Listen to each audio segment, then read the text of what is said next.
struggling to pronounce a simple acronym, then oddly claiming that he and the Prime Minister of the Cook Islands are from Baltimore, when in fact neither man is from Baltimore. And it's good to be Michelle Obama. The former First Lady will pocket a cool $741,000 for giving a one-hour speech on diversity in Munich. For stories like these and more updates all day long from your favorite news outlets, go to offthepress.com.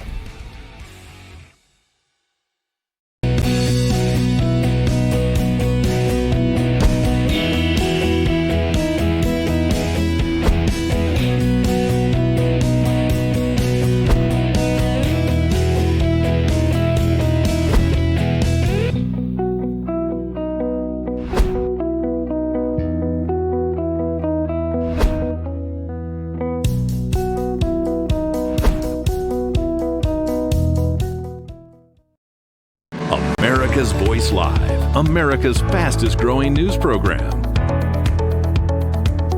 With Steve Gruber. You've got to put America first. You do that by voting and bringing your friends to do the same. Delivering the latest news, observations, and opinions. With the entire Real America's Voice team, America's Voice Live starts now. Welcome to America's Voice Live. I'm Steve Gruber. Today is Tuesday, September the 26th. Let's get to the day's top stories, shall we? And thank you for being here. Today marks the 12th day since the United Auto Workers Union went on strike, and it looks like Biden is attempting to win over a union that has yet to give him its endorsement. E.J. Antoni will be joining me with that story in just a few minutes. Also, the Biden administration is placing a new czar in charge of making sure that sexually explicit books are not banned from their libraries. Of course. A former Obama-era official will lead training sessions for schools and libraries based on his experience working heavily with the LGBTQ community. And then later, the second Republican presidential debate will be smaller than the first and just as irrelevant. Just 7 candidates have qualified for tomorrow night's debate at the Reagan Library in California. Former President Donald Trump, who skipped the first debate, will skip the second one as well. He'll be with me here in Michigan. But we start here today. Sliding with Biden. That is the headline the Democrats should be looking at very closely today. As the president is in Michigan meeting with striking auto workers in the picket lines, first time ever we've seen a president do that. A brand new Washington Post ABC News poll gives former President Donald Trump a commanding double-digit lead over the guy currently residing in the White House. And when you dig into the numbers deeper, it gets far worse for Joe Biden. In fact, his numbers are historically bad, and the reasons are many. And the polling is getting worse for Biden on an almost daily basis. You see, Americans get it when Joe slurs through a speech and wanders around lost on the stage. They can see it. They know he's not in charge of himself, so how could he possibly run a country? The answer is he's probably not. The brand new polling puts Biden's approval rating 19 points underwater. 37% of those people asked approve of the way he's doing his job. I'd like to speak to those folks. And this is a brand new low, the lowest ever in a Washington Post ABC News poll, in fact. And it doesn't look like they've found the bottom quite yet.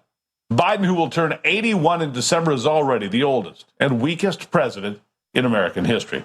And across the board, those failures are not going to be rewarded by voters in 2024. Trust me when I tell you, Democrats are in a full-blown panic right now because they're caught in a no-win situation. They know Joe Biden's chance of winning re-election gets smaller by the day, by the hour, really. But if he pulls out now, he becomes a lame duck. If he leaves, that leaves them with Kamala Harris as the standard bearer for the Democrats, unless you want to allow a wild primary fight between Harris and likely challengers from California and Michigan. Like I said, the reasons for Joe Biden's dismal numbers are many. The wide open border that everyone sees in the news every day, while the Democrats keep telling us the border is secure, when absolutely it is not. And in fact, today, the Democrat mayor of El Paso, Texas, says that city is on the verge of collapse because of the invasion. And that doesn't poll well anywhere in the nation. And the mainstream media is actually being forced to admit this, perhaps in an attempt to get the Biden administration to at least pretend they're doing something about the massive invasion of the illegals at the southern border. Listen to this. Authorities announcing there were more than 232,000 migrant encounters at the southern border in August, the highest monthly total this year. The president says his policies are working. We put in place policies that process people in a fair and fast way. But our poll shows only 23% approve of his handling of the situation, another career low.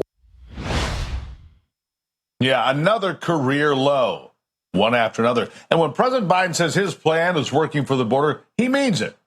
This administration believes anyone from outside the country can claim asylum for, well, just about anything. And if you do, well, in their minds, it's perfectly legal for you to come into the country. Oh, and they may give you your own government-issued ID as well, so you can do things like vote.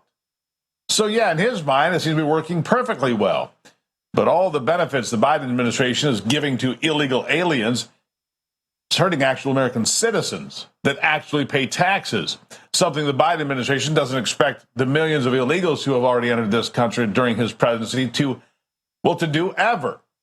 Again, ask yourself, why are they allowing this to happen? It's not because they're good-natured people. They're not doing this out of the kindness of their hearts. Because if they were actually kind, they'd worry about American citizens. Citizenship should matter, but they don't care about you. So why would an administration care more about non-citizens in this country than the actual citizens? Well, there are a lot of reasons. Then there's the Biden energy policy. It's made the cost of filling up your car and truck far more expensive than it was just 32 months ago, which brings me to Bidenomics, which is an utter failure on any metric. Here's how the mainstream media is finally covering that. Listen. Nearly as many upset about gas and energy prices after a brutally hot summer. The national average for a gallon of unleaded gasoline this week hitting $3.88 per gallon, according to AAA, the highest level in nearly a year. We just drove through California yesterday. Gas was $6.39 a gallon. And that's ridiculous, in my opinion. People can't afford rent. It is stunning. It is stunning, all of these terrible numbers, and you hear what the people are saying. But just as stunning about those Washington Post polling numbers is that the paper itself tried to distance itself from those numbers, writing that the poll is so bad it could be an outlier. I have a news flash for the Washington Post staff. The poll is not an outlier. In fact, you should expect to see even worse numbers in the days to come. The Democrats are taking hits from all sides right now, from the border to corruption charges, some leading all the way to the West Wing. And then yesterday afternoon, Ford Motor Company dropped a major bombshell on the whole Green New Deal EV transition, when the company announced they would be stopping construction on a controversial $3.5 billion battery plant in Michigan. It's owned in large part by companies with direct ties to the Chinese Communist Party, and those ties to the CCP were already under investigation by Republicans both in Washington in Congress and in Michigan. So today, the so-called Blue Oval Battery Park is on ice, and it could mean that other concerning purchases by the Chinese on American soil could soon be iced as well. But the concerns over the Chinese setting up shop in America have become another bipartisan issue, and one of the Democrats in Washington are fighting to come to terms with, because ordinary Americans are saying no to all of it. Even some of the Biden administration are speaking out against it, like the Agricultural Secretary, Tom Vilsack. He's from Iowa, the heartland. Here's what he says. Has the Department of Agriculture seen anything in the purchase of farmland by Chinese corporations or Chinese nationals that would suggest a threat to national security or food security? Or are those concerns that we've increasingly been hearing about, are those overblown? Well, I think there's concern, as there was in the North Dakota circumstance, where the Chinese interest was purchasing land near a military installation. I think there's legitimate concerns in that space, and I think that's one of the reasons why, we've articulated the need as a department to be more engaged in the CFIUS process. I would also say that I think there's work to be done to give us the tools to be able to do an even better job of ensuring that we know when these transactions take place. It's complicated, but every county has their county recorder. And on any given day, somebody may walk into that recorder's office and file a deed, and there's no way of knowing precisely whether or not that is a Chinese purchaser. So we need to work on how we might be able to collect the information and be able to analyze that information in a timely way so that we would determine whether or not a threat exists or not.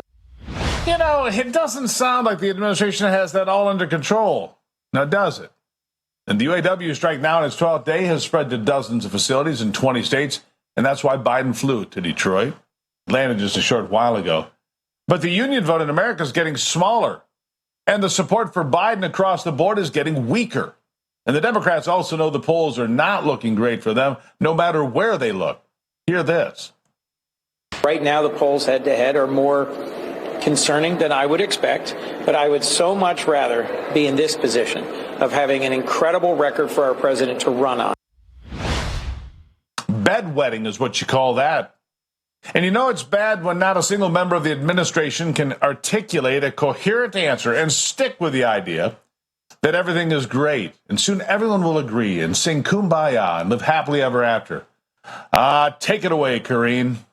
37% approve. I hear you. But it is, look, our focus is going to be on what we can do to continue to deliver for the American people. Polls are polls, right? They are going to be all over the place. They don't tell the whole story, actually. And that is just the way a poll is. Yeah, there clearly is no plan for any of the major crises that have blossomed since senile Joe stumbled into the White House. No plan for the border, not for energy, not for the economy. But there is one person who's quite pleased with the latest polling numbers, especially those from the Washington Post and ABC News, showing Biden with a paltry 37% approval rating, and Donald Trump winning by 10 points in a head-to-head matchup. And with everything going on, I think the poll is on the money. And Donald Trump is on his way to winning a second term. Democrats not pleased about it, but, well, this guy is. This is very interesting. When you ask Republicans if they are satisfied with the choices that they have, of course, they have a deep bench, so many candidates. Look at this number. 86% of Republicans say they are satisfied with their choices. Of course, some prefer the former president, others prefer other candidates. But when you look at Democrats, are they satisfied? Would they like to see someone challenge Joe Biden? Take a look at these numbers here. 59% of Democrats say they would like to see a challenge. Of course, the question remains, who would that be? There's no one stepping forward. There's no consensus. And the reality is that is very unlikely to happen. So on this Monday morning, that is where things stand. But certainly for the next year plus, a very tight race in this deeply divided country. Deeply divided country. Well, Democrats on Capitol Hill and in the media and in the heartland, you've nobody to blame but yourselves. Get a mirror and check it out. You might learn something. Coming up after the break, President Joe Biden, like I said, standing along unionized auto workers on the picket lines. I mean, he had to do something. The union is yet to endorse him. E.J. Antoni from the Heritage Foundation joining me next with that story. Don't go anywhere.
Well, President Joe Biden is standing alongside unionized auto workers who are walking the picket line. They're on strike against Ford, General Motors, and Stellantis. Today marks the 12th day since the UAW went on strike, asking for as much as a 40% hike in wages and full-time pay for 32 hours of work. That's right, 5 days of pay, 4 days of work. Joe Biden attempting to woo a union that has yet to even give him his endorsement as Donald Trump set to visit the Motor City tomorrow. This as Ford pauses work on a $3.5 billion showpiece EV battery plant in Michigan, citing concerns about the company's ability to operate competitively to make a profit. Republicans have criticized the plan since its proposal, claiming that it would facilitate a flow of U.S. tax subsidies to China. In fact, $1.7 billion set aside from Michigan taxpayers to do exactly that. Plus, the CCP is involved, making the automaker dependent on Chinese technology.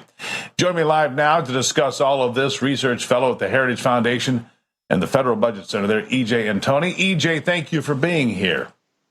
Steve, thank you for having me. A lot going on. Joe Biden travels to Michigan. Donald Trump will be traveling to Michigan tomorrow, both working for votes there. But we've seen this migration of working class, blue collar workers from the Democrats to Donald Trump and the Republicans ever since about 2015, and more dramatically in recent years. There's a reason Joe Biden's there, and that's because the Democrats are in trouble with working class Americans. What do you say? Well, I think they're getting in trouble with just about everybody. Unless you are essentially in the Democrat donor class, you have done very, very poorly under Joe Biden. There are certainly exceptions, but for the most part, those who are in the lower and middle income stratas have less real money or real earnings today than they did when he took office. In other words, yes, everyone's paycheck has gone up, but your larger paycheck can actually buy a lot less. For the typical American family, for example, you're looking at about an extra $230 each week in terms of annual earnings, but those larger paychecks buy about $100 less. So you can extrapolate that out to not just the average American family, but especially lower income families as well. And you see that people are genuinely hurting today. They are truly worse off than they were 2.5 years ago. Yeah, the buying power has been eroded in large part because of reckless spending. Joe Biden and the Democrats will tell you about all of the great things associated with Bidenomics, but the truth of the matter is trillions of dollars spent in the name of COVID. By the way, hundreds of billions of those dollars yet to be spent. They could be redirected to important places, but they won't be. They'll be gobbled up, and that pushed inflation, so we printed money, and here we are with a dollar that's worth significantly less than it was just 32 months ago. I mean, the buying power of a middle-class family today, EJ, has been it's been undercut by these policies, has it not?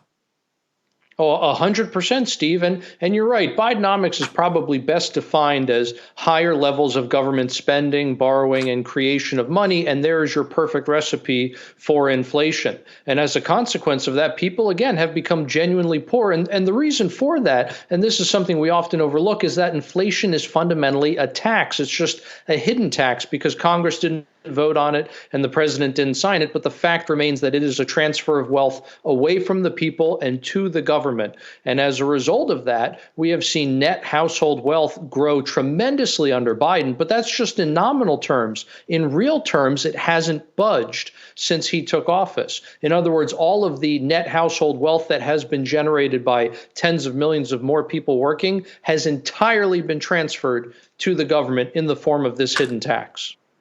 EJ, let me ask you about this, because the approach from this White House, whether it's Karine Jean-Pierre or Pete Buttigieg or anybody else that they put out in front of the cameras on a regular basis, is that just wait for it. You don't understand. Bidenomics is working great. The infrastructure package is great. The Inflation Reduction Act is great. And you just don't appreciate all the good things that we've done.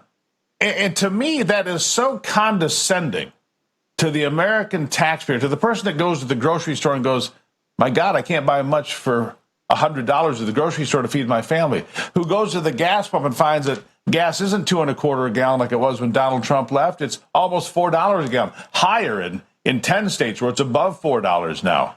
It's just insulting and demeaning to people to say, oh, you just don't understand. And they just keep going back to that over and over again, EJ.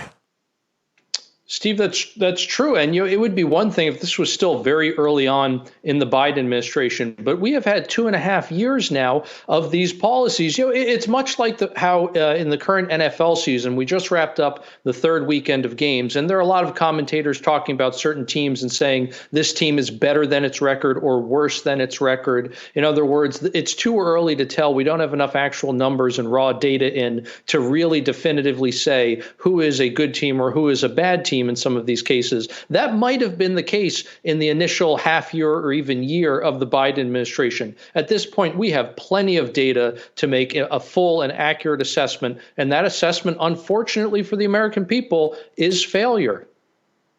And here's what I'm seeing, and I'd like you to weigh in on this as well, because it seems that the mainstream media are finally unable to ignore the facts. And the facts include the Washington Post ABC News poll showing Joe Biden's overall approval at 37%, but his approval at the southern border, 23%. His approval with the economy, 30%. These are all-time record lows, not just for Joe Biden, but in the history of the ABC News Washington Post poll. These are all-time new lows, and I don't think they found the bottom yet. You cannot point to a single area of American policy, here or abroad, where you say, well, at least Joe Biden's doing a good job on, and there's nothing there, is there?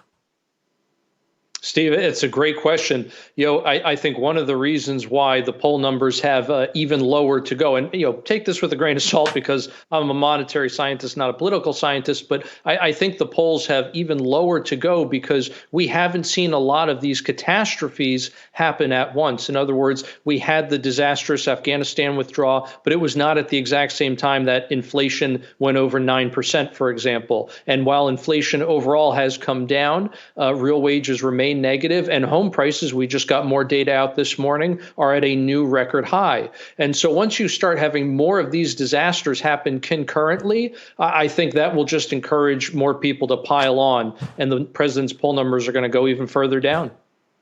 Yeah, I agree with you, E.G. I think the Democrats are in a difficult spot, maybe an impossible spot. Do you dump Joe Biden, make him a lame duck president? Do you make him leave, put Kamala Harris in there, who remarkably is less popular than he is, and let the Democrats fight it out for who becomes the candidate in 2024? And all of those Democrats, whether it's Gavin Newsom or Gretchen Whitmer, they've all been riding with Biden anyway. They're all in bed with him anyway. So I don't see that there's an upside for Democrats right now or for the American people. EJ, really appreciate you being here today. Steve, thank you for having me. Thank you, truly.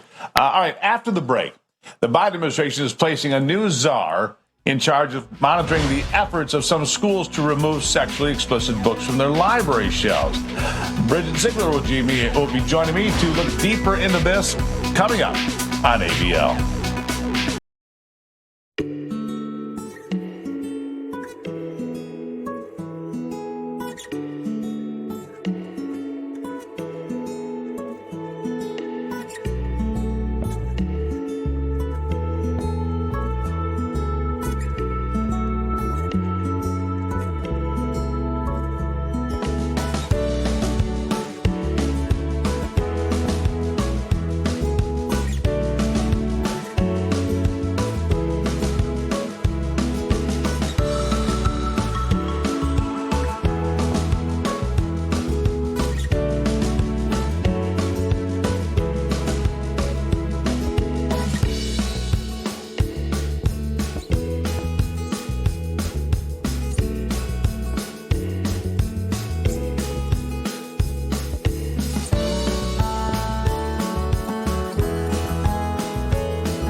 the same as I have? Where did this term come from? You know, a new czar for this, a czar for that. Isn't that an old Russian term? Why are we using that in America? I've always wondered. But anyhow, the Biden administration placing a new czar in charge of monitoring the efforts of some schools to remove sexually explicit books from their library shelves.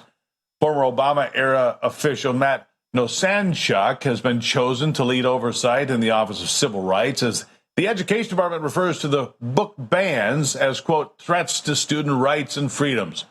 Nosanchuk will lead training sessions for schools and libraries based on his experience working heavily with the LGBTQ community. Join me live now to discuss the Director of Leadership and the Leadership Institute School Board Programs, Bridget Ziegler. Bridget, good to see you again. Thanks for having me, Steve. So it's remarkable. I mean, we've seen a number of these events now, whether it's a school board meeting or in the halls of Congress, where Senator Kennedy of Louisiana started to read some of these books into the record, and they all had to stop. You can't read these books at a school board meeting. Senator John Kennedy can't read that in the United States Senate because it's too graphic. It's too pornographic is what it is, Bridget. And yet you have these people from the ACLU and other places saying, oh, you must leave these on the shelves. Otherwise, you're a book burner and a bigot and all this other nonsense. How did we ever get to this point?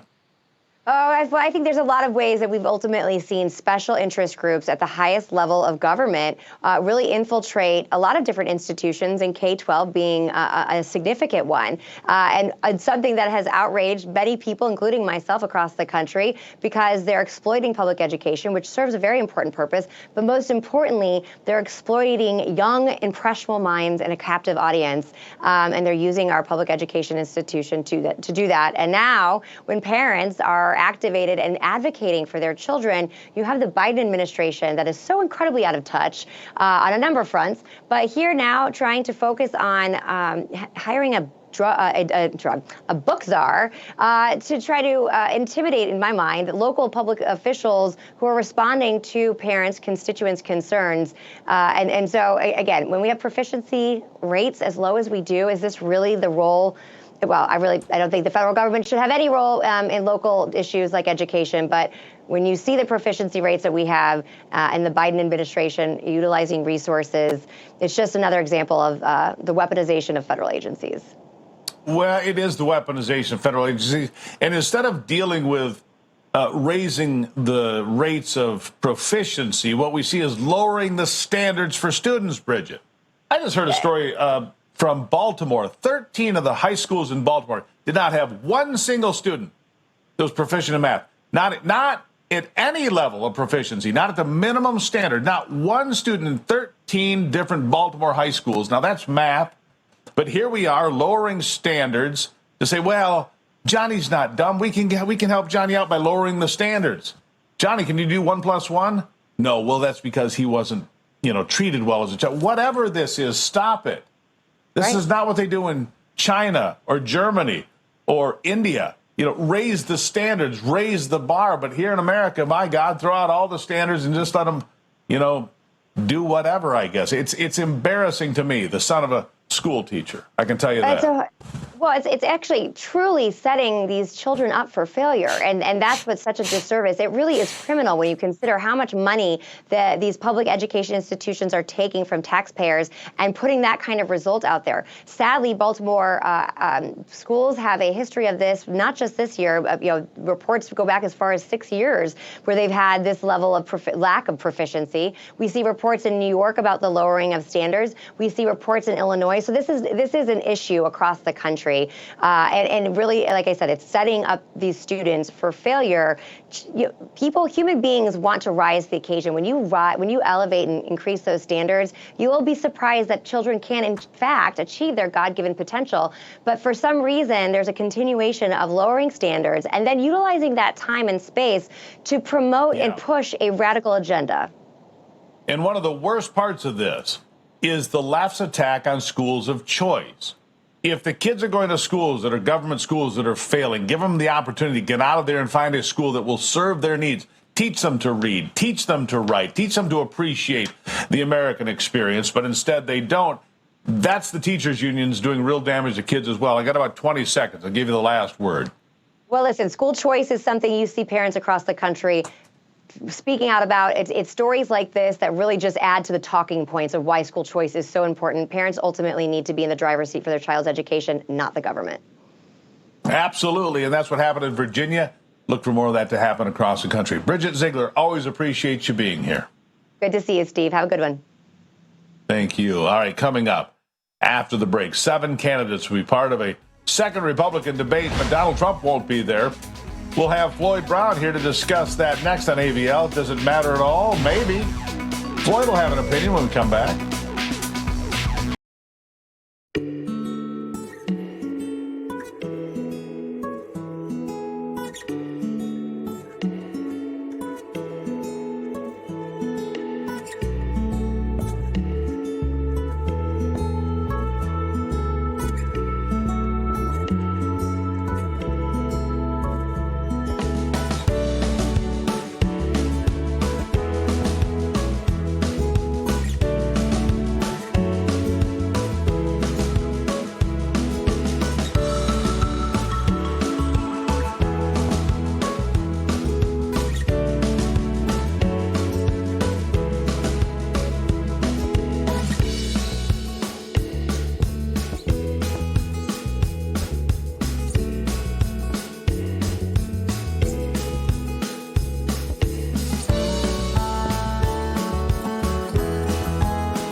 Well, it looks like the field for the second Republican presidential debate will be smaller than the first. 7 candidates have qualified for the debate tomorrow night at the Ronald Reagan Presidential Library, of course, in California. The Republican National Committee said that former Arkansas Governor Asa Hutchinson didn't make the cut this time around, not like anyone will notice. Former President Donald Trump, the early Republican presidential frontrunner by a mile who skipped the first debate, will also be missing the stage and will be holding an event right here in Michigan. I'll be there, reporting live here for Real America's Voice, so don't miss that tomorrow. To qualify for the second debate, candidates needed at least 3% support in 2 national polls or 3% in 1 national poll, as well as 2 polls from 4 of the early voting states, Iowa, New Hampshire, Nevada, and South Carolina. Here to talk about what we might expect tomorrow is the author of Counterpunch, Floyd Brown. Floyd, good to see you again. Steve, it's great to be back with you. And yes, I am a glutton for punishment because I'm leaving this studio and going out to California to sit through that debate. Look, the Ronald Reagan Library is a spectacular place. At least you got that going for you. It really is a wonderful place, and so you can enjoy that part of it. As far as the debate goes, look, Asa Hutchinson's not going to be there, and nobody will notice and nobody will care. These candidates are looking for breakout moments.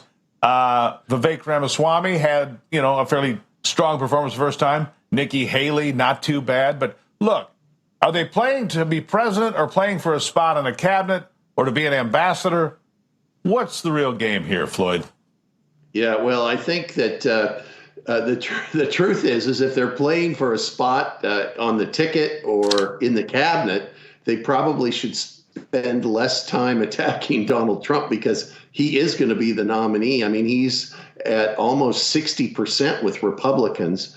I'm not surprised he's skipping. I think that the event you're going to in Michigan is going to be fascinating, and it's interesting to me that literally it looks like the main event is already starting because Joe Biden responded to Donald Trump and went to Michigan ahead of him, which is, very surprising this early in the campaign. So, I think it's interesting to watch these candidates, though, because this is where we go to learn about the future of the Republican Party.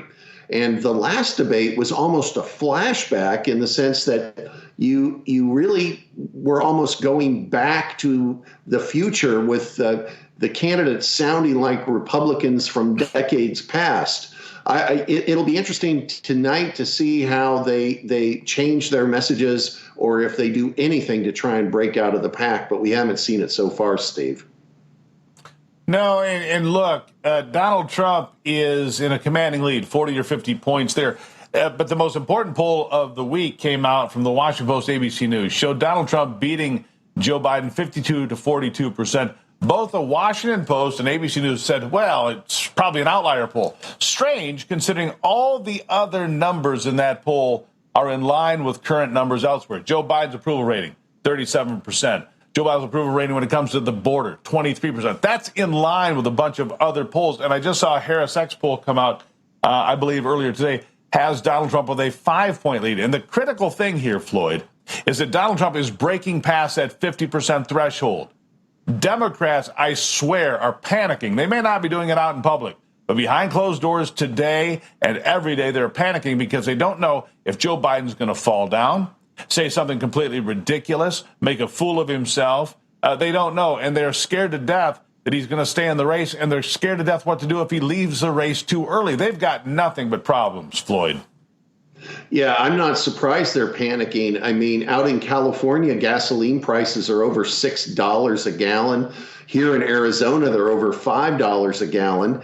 And I hear complaints from almost everyone that inflation is really starting to bite and bite hard into their paychecks. And Donald Trump has a record. When he was president not that long ago, inflation was minuscule. And, his energy drill policy led to lower gas prices. So, the combination of his record and the way that the Biden administration has driven our economy into the ground with high inflation is really starting to bite people.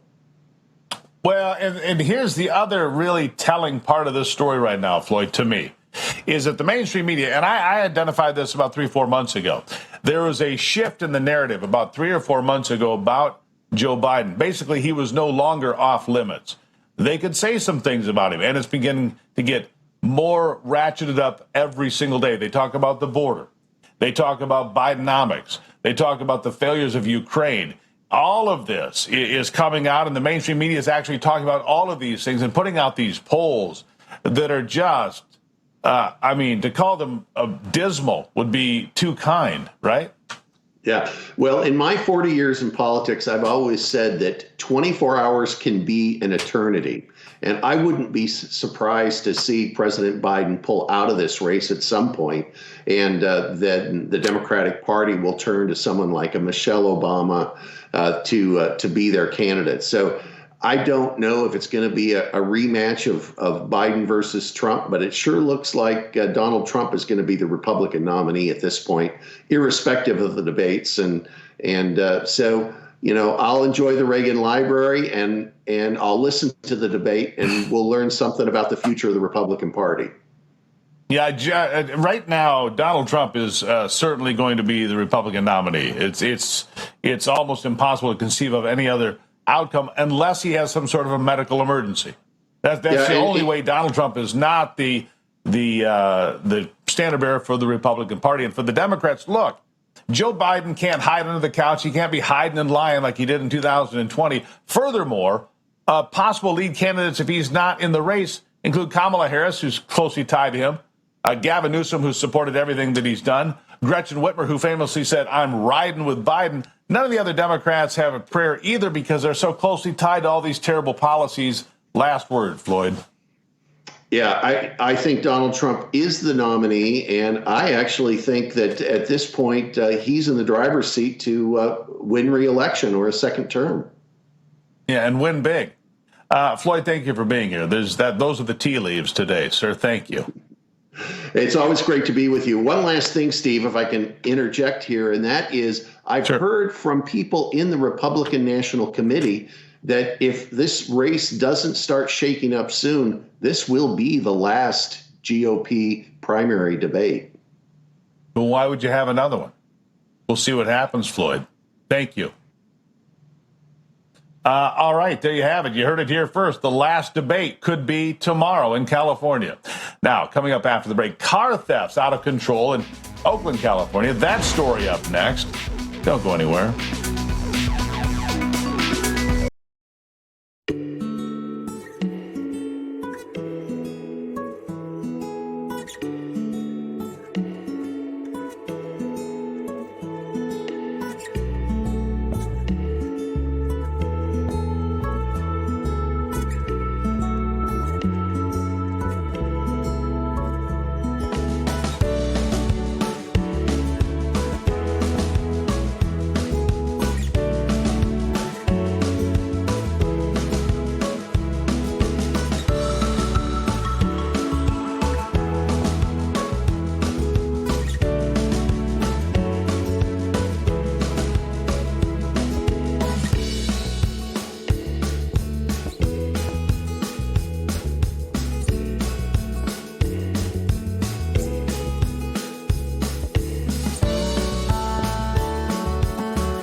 Police report in Oakland, California shows a record number of motor vehicle thefts. More than 133 cars stolen between September 11th and September 17th, with 12 carjackings thrown in just for flavor. The total recorded vehicle thefts reported were 10,547, averaging 40 cars a day, marking a 51% increase from year over year. 7,999 vehicle thefts so far for 2023, a 32% increase again. Oakland residents have called on their district attorney and mayor who refuse to increase security or call on the state for additional crime-fighting resources. Residents blame Oakland County Mayor Shen Tao. Oakland NAACP President Cynthia Adams says the buck stops with the mayor. This is the mayor's fault. It stops with the mayor. We need to hear from the mayor. End quote. According to police data, total reported crimes in Oakland are up 27% since 2022, with violent crime increasing by 20%. The city will be installing 300 surveillance cameras with digital capabilities to track license plates in order to help locate stolen cars. You'll need a lot of surveillance, for the record. The Attorney General in the state of Missouri, Andrew Bailey, is suing St. Louis, a St. Louis-based clinic, Southampton Community Healthcare, for providing gender transition interventions to minors without first conducting a comprehensive mental health assessment as mandated by the newly enacted Save Adolescents from Experimentation Act. SAFE provides for civil penalties of $1,000 for each violation, including injunctions to prevent future violations. Bailey said providers fail children by rejecting and diluting medical standards for irreversible procedures. He said, quote, his office will not stand for it. The lawsuit also seeks full restitution for affected minors. Witnesses from Southampton admitted in court their practices didn't adhere to medical standards of care. Oh, well, that's comforting. The clinic challenged the SAFE Act, which led to Bailey's counter lawsuit. More than 22 states now have initiated laws protecting kids from irreversible procedures. Some medical facilities are halting transgender care due to liability concerns, while lawsuits are increasing from detransitioners, those that say, oh, I really made a mistake. Those for the damages incurred during their youth from hormone blockers or mutilation at the hands of so-called doctors. Parents defending traditional values at an education over indoctrination protest in Toronto faced violent Antifa militants Friday. Watch this. These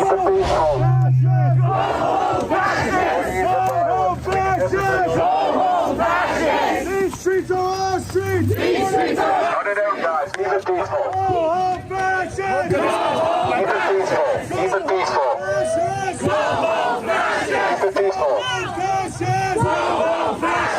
Cut it out. These streets are our streets! These streets are our streets! These streets are our streets! Organized by Chris and Josh Alexander, the event aimed to protest radical gender ideology and LGBTQ indoctrination in Canadian classrooms.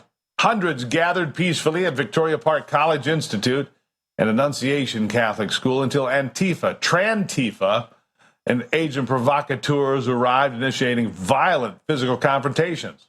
Watch. I'm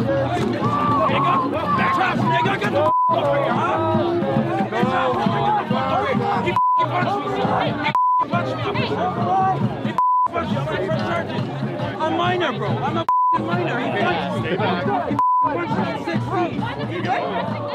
He punched me. I'm 16 years old and he punched me, bro. Shut the up. Yeah, you don't like it? Yeah, but we don't know what it is.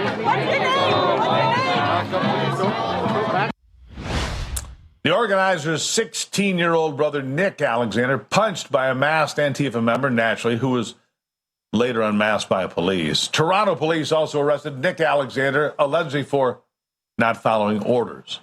They're getting pummeled. I guess they didn't follow the orders correctly of the police in Canada.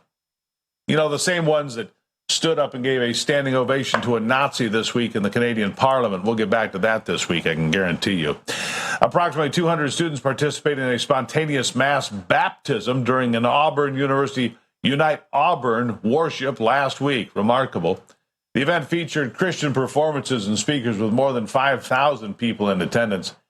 This is the video you're watching. When a baptismal tub was unavailable, the students gathered at a nearby lake where, for more than 2 hours, students waded into the water, were baptized in the Christian rite, which claims the soul of the believer of Christ and enables salvation. The university is taking backlash from the Freedom from Religion Foundation, and so what? It's threatening to sue Auburn, arguing public universities should suppress religious activity, citing First Amendment rights because they don't understand the First Amendment. A government agency cannot suppress religious activity. They've got it exactly backwards. Republican Governor Kay Ivey defended the university's right to free religious expression, telling the FFRF, quote, please understand that our state motto is, we dare defend our rights. The event is part of a series of spontaneous and unscripted campus revivals spreading all across America right now. FFRF's objections are seen as rooted in opposition to Christianity, period. The event was voluntary outside of school hours, and baptism is a personal choice. What part do you not understand about that? Prompting Red State reporter Stife to write, FFRF's reason to sue has, quote, nothing to do with the Constitution, church and state issues, or coercion, and everything to do with demonic forces howling over the souls they lost. That's a pretty tough response. I like it. By the way, there's an organization out there that still backs Obamacare, gun control, all of these extreme transgender policies and endanger our kids all over the country. They claim to be bipartisan, but they're not. Last year alone, 95% of this organization's donations went to Democrats. It should tell you something. AARP doesn't represent the values of American seniors. Fortunately, there's a conservative alternative, AMAC. The Association of Mature American Citizens proudly champions Americans' rights to free speech, religious liberty, and the Second Amendment. AMAC defends parents' rights to protect their kids and is fighting to restore America's election integrity. With more than 2 million members nationwide, AMAC is a pro-faith, pro-family, and pro-freedom organization. I'm proud to be an AMAC member, and I encourage you to join today. Let's send AARP a strong message that they don't represent conservative seniors. Join AMAC today at amac.us/voice. That's amac.us/voice. All right, up after the break. We'll talk about what makes America wonderful today, plus your answers to our America's Voice question of the day. Who do you expect to do well in tomorrow's GOP debate? Or do you even care?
Well, today on What Makes America Wonderful, we highlight not just one American hero, but several American heroes who prove that the incredible nature of Americans is stronger when we work together. You see, last week in Lawrenceville, Georgia, a vehicle crashed and overturned on the highway, leaving the driver partially ejected through the sunroof, unable to breathe with the weight of the vehicle crushing him.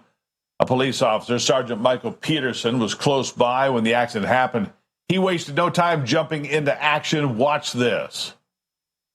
I could see, yes, there's definitely a gentleman still trapped inside the car. And he'd actually been ejected through the sunroof partially, and his head was being crushed by the roof of the car. So as soon as he saw the seriousness of the situation, he commanded bystanders around him to help lift him and the car off the teenager to get him out. Several Good Samaritans sprung to action to get the boy out of the vehicle, and with the strength of all of them working together, they were successfully able to get the boy out alive from underneath that car. Here's more. He can't breathe. You and me are going to lift this car up right now. Yes, help. Someone get in there and pull him out. When you lift it up. Help him. 1, 2, 3, push. Right out. Come on. 5 step out. 5 step out. 5 step out. Come on, gang.